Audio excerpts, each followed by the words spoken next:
Good evening, everyone, and welcome to the Beacon of Light podcast this evening. Tonight, we have Miss Janet Alexander, and we are really excited to have her here to start off our year with what other than some dreams. But before we start talking to her, we really need to jump into this. I'm April Tribe Juke. Welcome to the Beacon of Light podcast.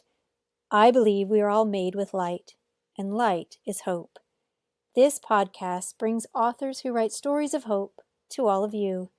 Your journey to be inspired and amplified by these stories starts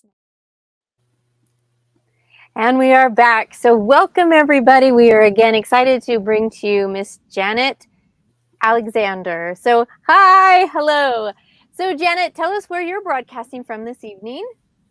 I am broadcasting from New Albany, Indiana, which is 6 miles from Louisville, across the Ohio River. So on the border, horse country. That's right. It is horse country out there. And it is so exciting because tonight we are going to be talking about horses. We're going to be talking about dreams. We're going to be talking about a lot of different things that I think will be really exciting as they pop up for the brand new year of 2023.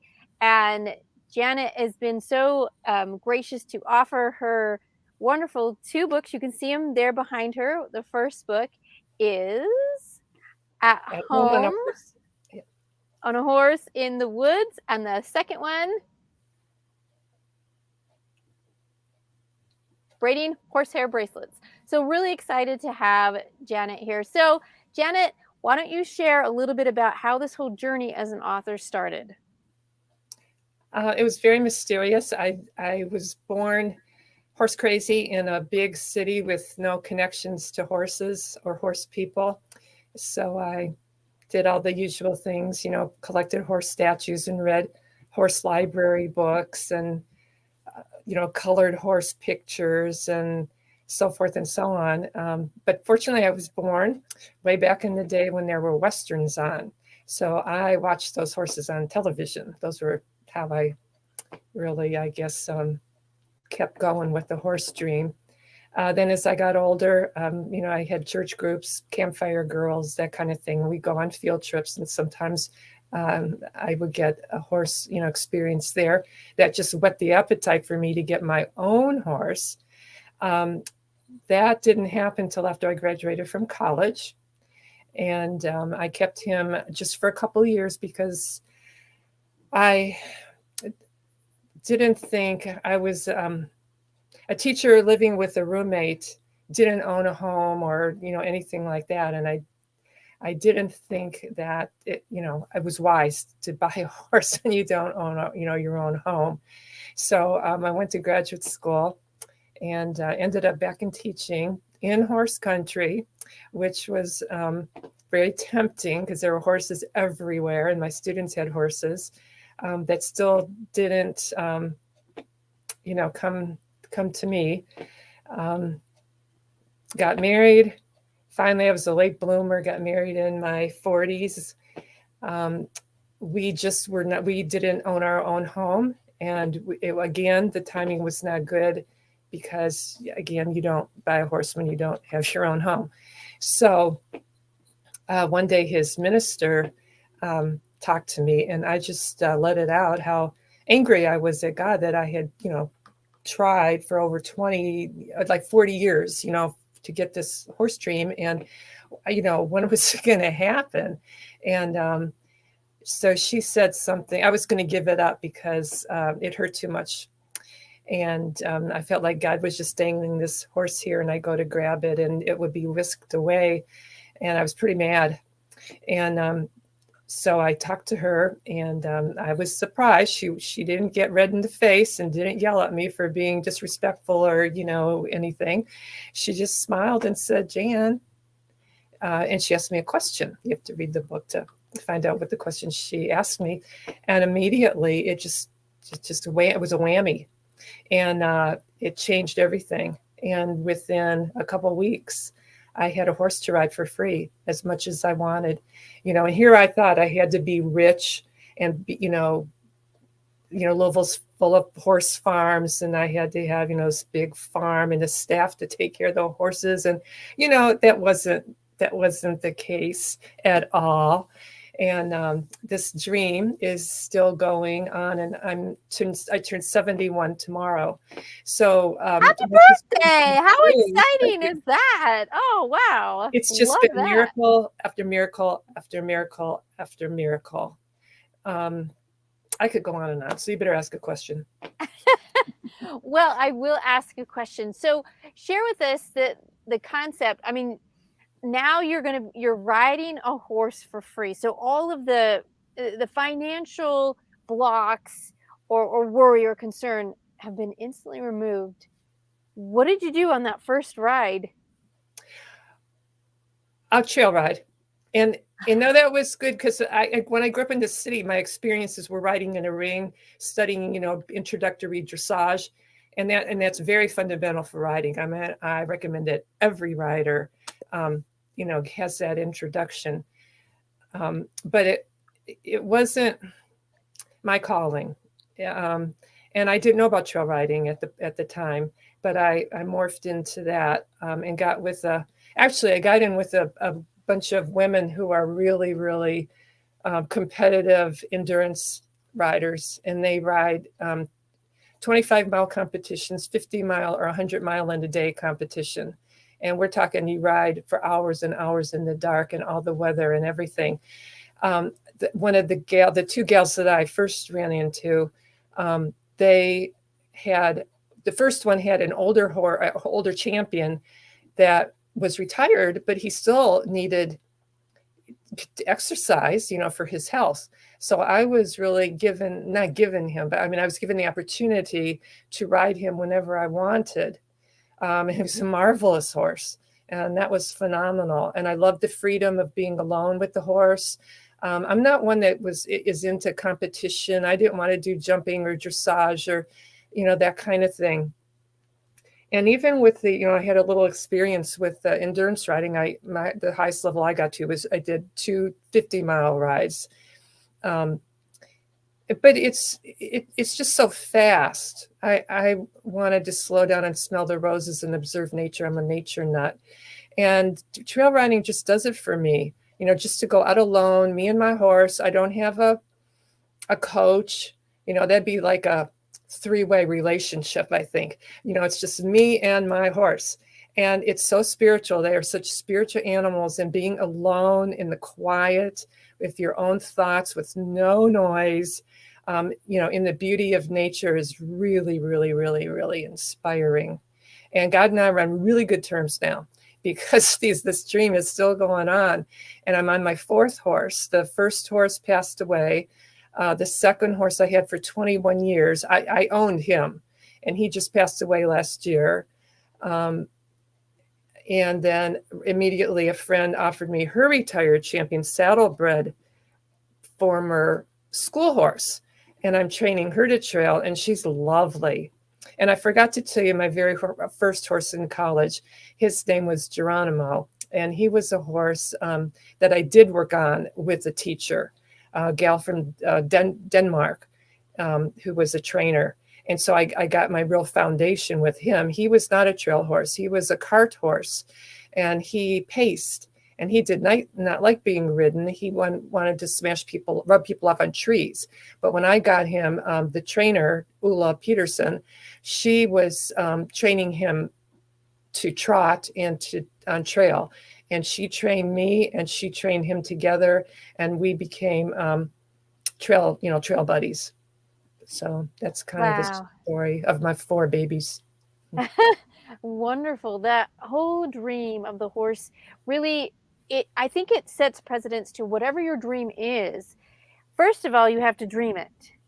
Then you have to take some type of action. You have to think, act. For you, it was definitely talking with her and it opening and clearing out some of the garbage way of thinking or the worry or the concern. A lot of fear, too old, too expensive, too dangerous, too wacky, too, what are other people going to think? Where's the money going to come from? A lot of worries. Yeah. But Yeah. when I followed that dream, I mean, that's when happiness came. I mean, it's like what you were created for or something. And, you're just like not full until you attain that place. Yeah, and that's I think a great place to start as we begin the year of 2023. The dreams that we've had will probably have taken many different detours. They didn't change it. It added experience to where you are, and now the door is open. And you explained to me off camera the miracle after miracle after miracle keeps happening because your focus on the dream has hope, has action, and now you have that faith that you know that as you go forward with it, the next thing happens, as opposed to, oh no, my horse passed away. I guess that closes the door on the dream. It was a nice dream, and now I have to close it. That's not what happened. It opened up even more. Now here's another opportunity to keep going. Yeah, God's very creative. I mean, I did not think all these things out ahead of time, that I wanted to go here. Like dreams just kind of bud, and they sprout new buds, and it's like a family tree. They keep on, splitting off from each other. And so that led to my horsehair jewelry, and that led to me publishing 3 books. Well, I've written 3, I've published 2. And after that one's illustrated, I have a 4th one in mind. So, I mean, it just keeps going and going and going. It just morphs, it just keeps me busy. It does. And it keeps busy in a way that really fulfills you and fulfills others, because the gift of these books now we can read with, and maybe we don't have an opportunity to be right with a horse. Maybe we've had a few experiences, like you said, at a camp or something like that. But then opening this back up again might re-stir somebody else's horse dream or whatever dream that they have, knowing that she didn't quit. There were times right up to that point of like, that's it, There I'm were a lot done. of points when I thought I would, but I managed to squeak through. Right. Yeah, this And is not a book just for for horses. It's about dreams, whatever your dream is. I'm like the testimonial of how it worked out in my life, but my life is not your life, and your dream it's probably not to have a horse. I mean, it may or may not be. But if you read between the lines in the book, it has a lot of horses and a lot of nature, but it has spirituality and hopefully inspiration for anybody with a dream to continue to pursue it, because if I could do it, they could do it. And it changed my life. And it just is an example of how it changed one person's life, and it will change yours. that's right. And that's the point and focus of tonight. We wanted to share that this concept of the dream is really, really powerful. I think that this story, your second published book here about braiding horsehair bracelets, is a fascinating story. Would you mind kind of sharing the background about this? I was trail riding with a friend one day, and she showed me this bracelet she had bought out west on vacation, and I was stunned because I had not heard of this type of jewelry. It's horsehair braided jewelry, and my earrings are braided. And if you go to my website, there's a lot of pictures that are much more close up, and they give you a much better idea of what horsehair braided jewelry is. But I determined immediately that I wanted to braid a horse off of my then horse Highlander's hair, the one I had been with for 21 years, who just passed. And it was very difficult. Some people did not want to teach me because they did that for a livelihood and they didn't want competition. It was a lot of people who were out west. I live in the Midwest. It was hard. So I looked for books and couldn't find anything. I found one book, but it started with intermediate level, and it's an older book, and it was in black and white. It's very hard to see when like you're going to braid like a complex braid in black and white, which one's over and under which. There's no depth. And so I decided that, well, I had written my first book, so I know how to write a book. I taught for 30 years, so I obviously made a lot of lesson plans and wrote directions step by step and that type of thing. So I just figured, I guess that was God's plan, that I'm supposed to be the one who writes the book. So I took a year off and did that, and found a lovely um, gal, Leslie Bauman, who lives in Dayton, Ohio, which is where I went to school. And she made the cover, which I just love. It's a horse's tail morphing into a bracelet. Um, so that's how that came to be, because I thought, I'll help other people so they don't have to go through years and years and years of this frustrating long trip. They can just have it there in their fingertips, and just get to it and enjoy making that bracelet. Because women love their horses. I mean, men too. Men wear braided horsehair jewelry too, but they're people are close to dogs and cats and other animals, but there's just something special about a horse. Can you imagine riding your dog through the woods? I mean, it's just like another, I don't know. And their eyes are so wise, and they're so powerful, but yet they let us ride them. And they're like prey animals. They're extremely sensitive. So learning to work together to get them to be a team. I mean, it's a very close relationship. And you can imagine 21 years, it's kind of like a marriage, I mean, it's very, very close. Yeah, very, very close.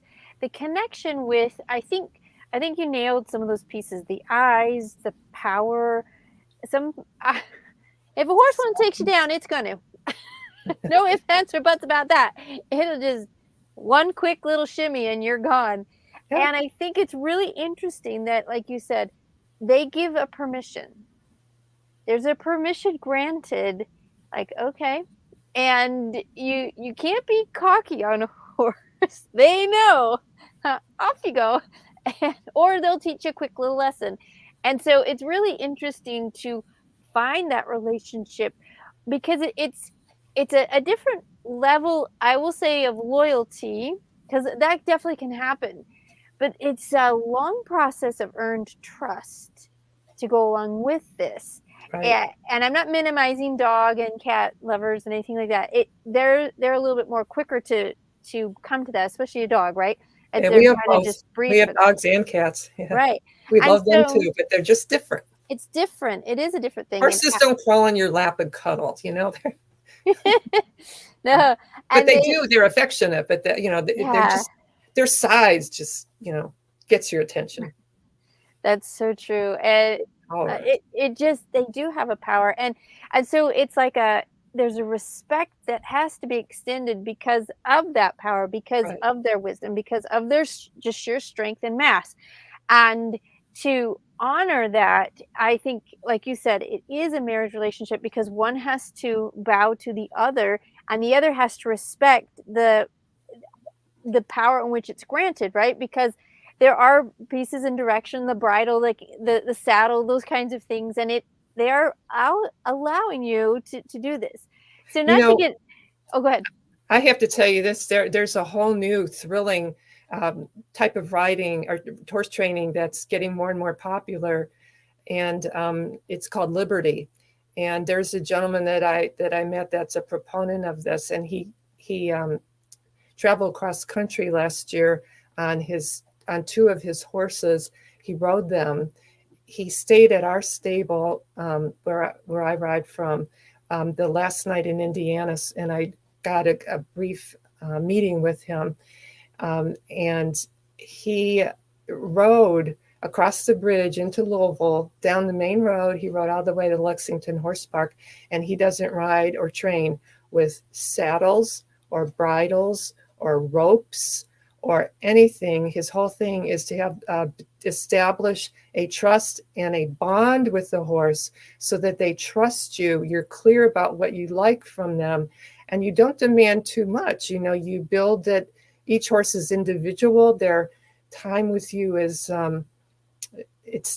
it's what they need. And he has taken in very difficult this past year or this year.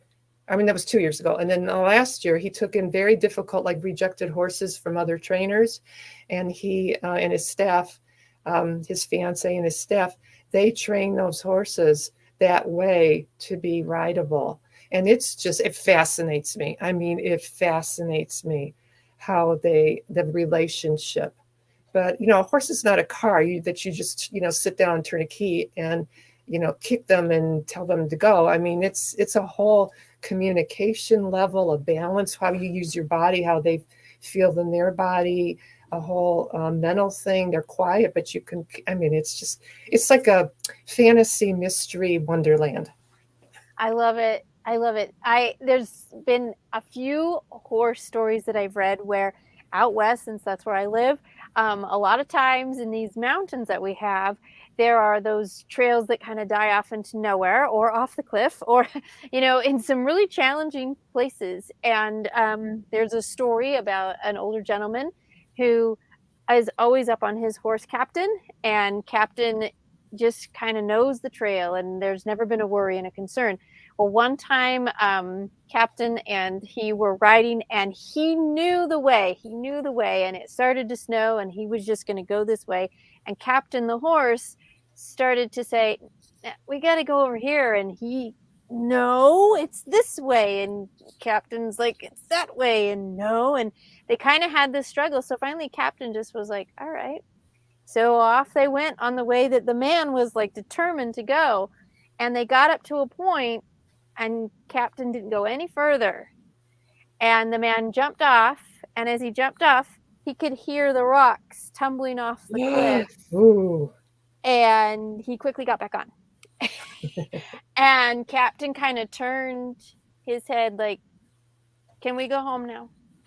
Yep. And it's such a great story because that man was determined, and he wrote, I learned from that point. Yeah, he's really in charge. He's allowing me this opportunity, and such a great story of just, sometimes our will, and it's almost like with God, right? We feel like we know everything, and I think God sometimes looks at us like, "Are you done yet? Or can we do this now?" Kind of like with your story where you started and then got upset and like, this is never going to happen. So why do you think the timing for your story with horses happened at the time that it did? There's a lot of advantages, actually. I realized that I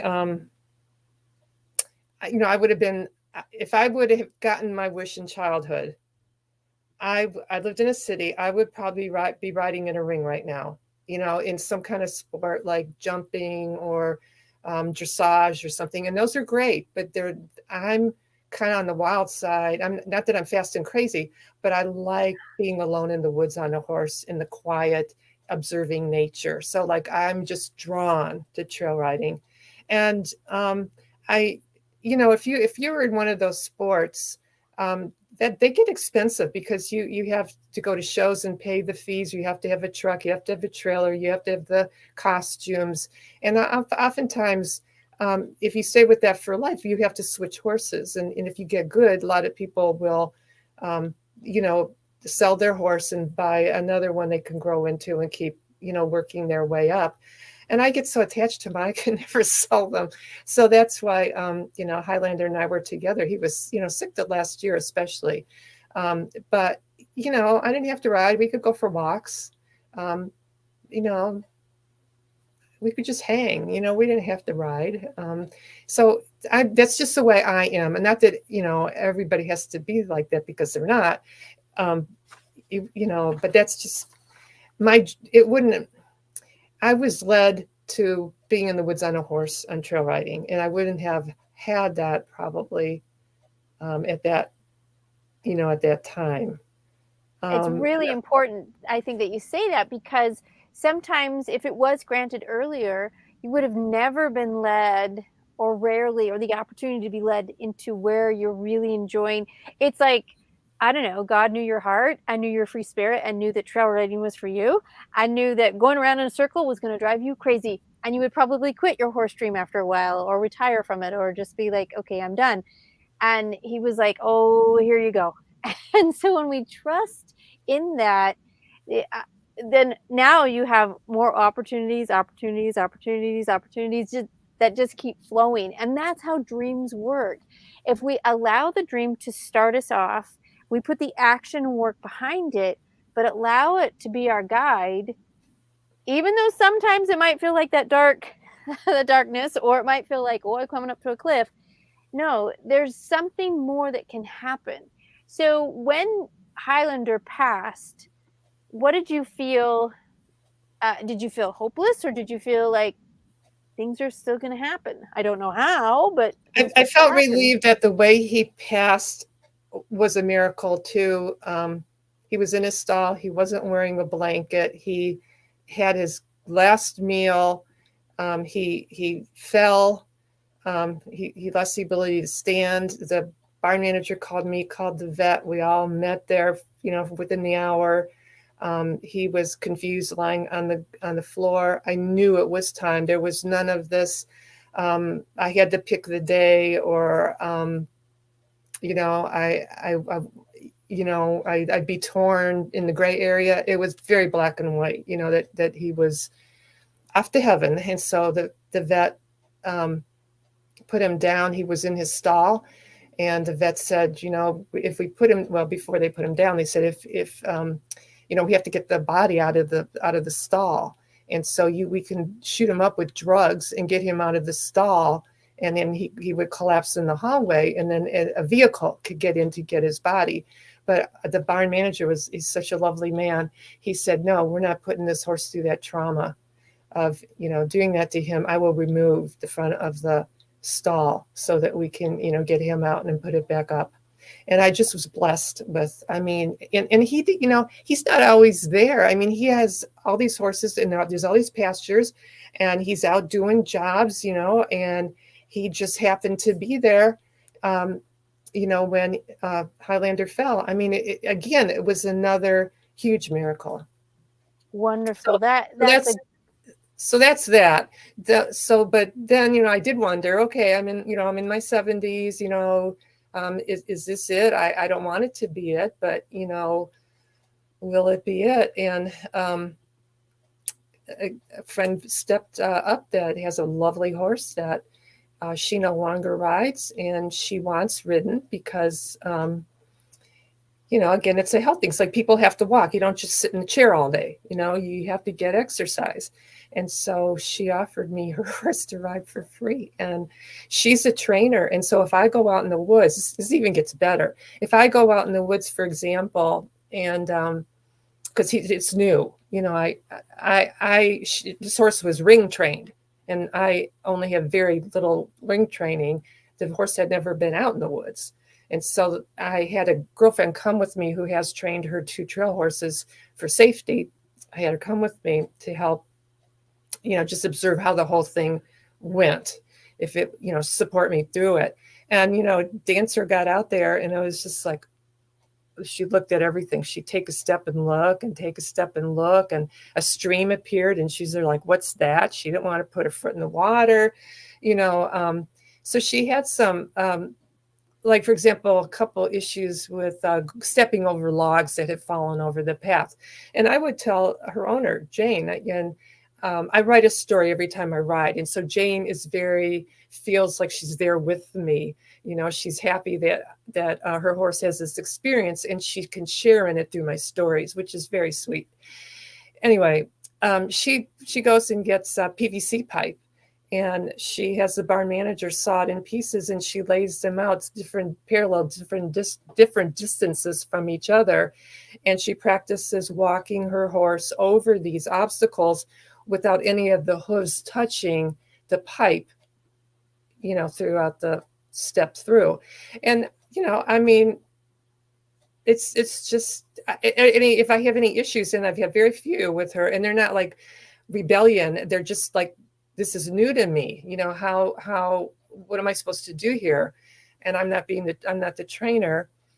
Jane has that experience, and so I just tell her, and then she does it in the ring, and then she's with her horse, actively, working on her relationship with the horse and enjoying the horse in the ring, where she's happy, and I'm out on the trail where I'm happy, and the horse is getting exposed to both worlds.